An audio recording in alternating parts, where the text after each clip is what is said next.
불필요한 생각 버리기 연습. 스즈키 도시아키 지음, 양필성 옮김, 클랩북스 출판. 손으로 쓰고 입으로 말하면 달라지는 것들. 오늘도 상사에게 혼이 났다. 내일은 또 무슨 일로 혼이 날까?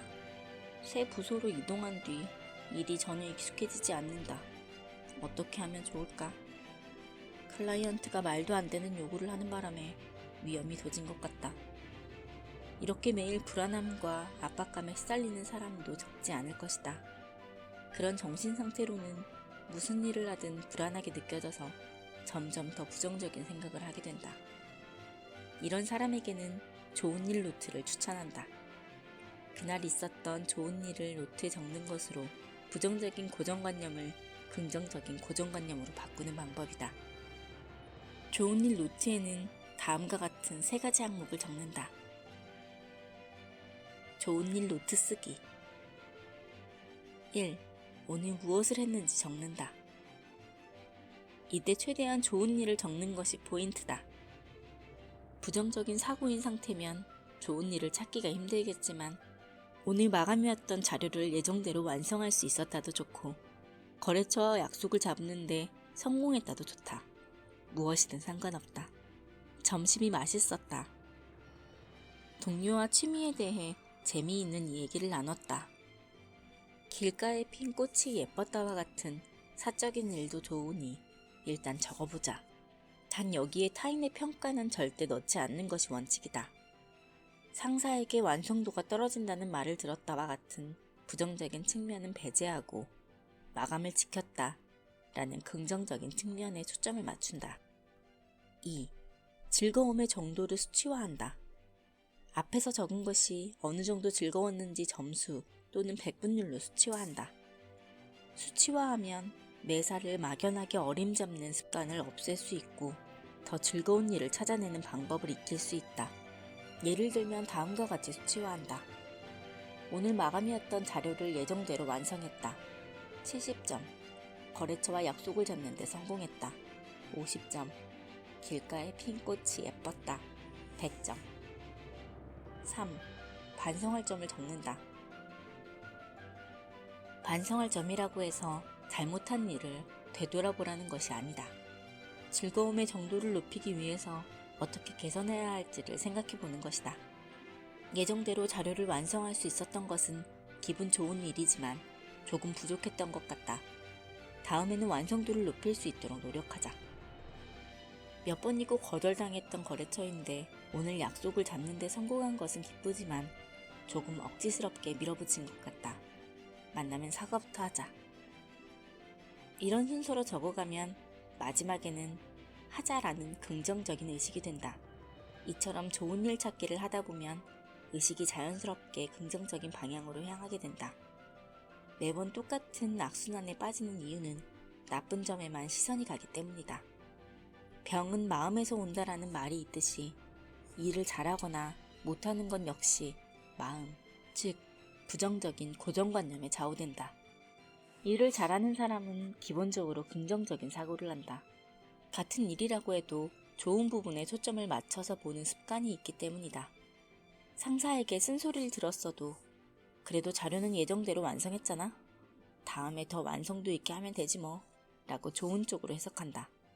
좋은 일 노트를 계속 쓰면 자연스럽게 이런 긍정적인 사고가 자리 잡게 될 것이다. 이 세상은 싫은 일 투성이다 라고 생각하든 이 세상은 좋은 일로 가득하다 라고 생각하든 그 사람에게는 그것이 진실이다. 요컨대 어디에 초점을 맞추느냐에 따라 인생이 달라진다. 말버릇 바꾸기. 어차피 나는 땡땡이니까. 그렇지만 하지만이라는 말버릇을 가지고 있지는 않은가? 예를 들어 누군가와 이야기를 나누거나 혼자서 어떤 문제를 마주하고 있을 때 다음처럼 말하는 습관이 있지 않은가? 그렇지만 그게 당신 말처럼 쉬운 게 아니야. 하지만 그렇게 하면 상사가 화를 낼 거야. 어쩔 수 없어. 하지만, 그렇지만이 자연스럽게 나온다면 부정적 사고에 지배당하고 있는 상태다. 그러면 긍정적인 일을 마주했을 때도 안 돼, 위험해 라는 고정관념에 사로잡히게 된다. 뉴욕에서 정신과 병원을 운영하는 워렌 벌랜드라는 의사는 수많은 환자를 진찰하는 과정에서 특이점을 발견했다. 목표를 달성하는 사람과 달성하지 못하는 사람에게는 각각 몇 가지 공통점이 있더라는 것이다.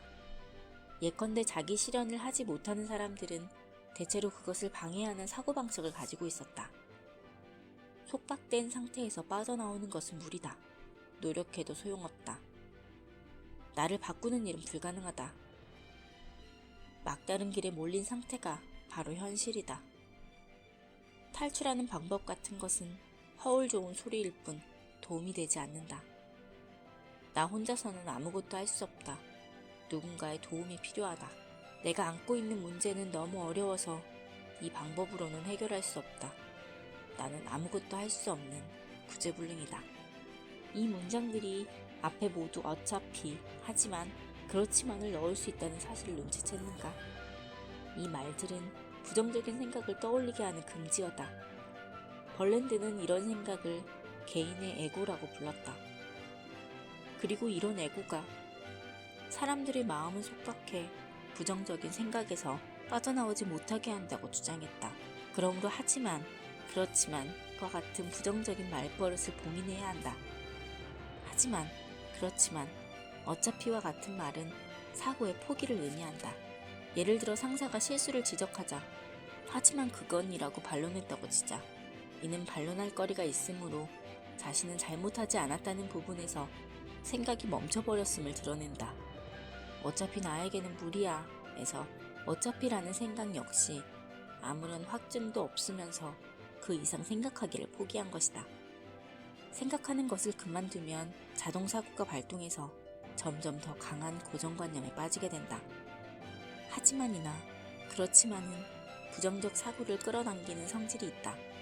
상사의 질책에 하지만이라고 반론했을 때 모든 상사가 그렇군 알겠네 라고 이해해주진 않는다. 상사의 의견을 부정했으니 오히려 더 큰 화를 부르기 십상이다. 그러면 부하 직원은 이내 어차피 상사는 내 말을 들어주지 않아 라며 어차피까지 끌어당기고 만다. 고정관념에서 벗어나려면 하지만이나 그렇지만을 의식적으로 금지해야 한다. 말버릇도 사람의 성격에 영향을 미친다. 하지만, 그렇지만, 어차피와 같은 말을 입에 달고 살던 사람이라도 평소에 쓰지 않도록 주의하면 뇌가 점차 익숙해져서 부정적인 말을 하지 않게 되고 자연스럽게 긍정적인 사고를 하게 된다. 그리고 큰 문제에 맞닥뜨려도 하지만, 그렇지만이라는 말을 하지 않게 되어 고정관념에 사로잡히는 일 없이 문제를 해결할 수 있다. 말은 사고를 지배한다. 고작해야 말버릇일 뿐이라고 가볍게 생각해서는 안 된다. 미안합니다가 말버릇이 된 사람도 주의해야 한다. 사과만 하는 사람은 나는 NG, 너는 OK 라는 태도를 가지고 있다. 계속해서 미안합니다를 반복하는 사이에 자신감이 점점 사라져서 적극적으로 행동하지 못하게 된다. 그러니 되도록 고맙습니다로 바꿔 말하자. 저희 회사까지 직접 오시게 해서 죄송합니다가 아니라 저희 회사까지 직접 와주셔서 고맙습니다 라고 해보자. 아이를 돌봐주시느라 고생하셨습니다. 죄송합니다가 아니라 아이를 돌봐주셔서 고맙습니다 라고 말하자. 그러면 나도 오케이, 너도 오케이의 태도가 되어 부정적인 감정이 생기지 않는다.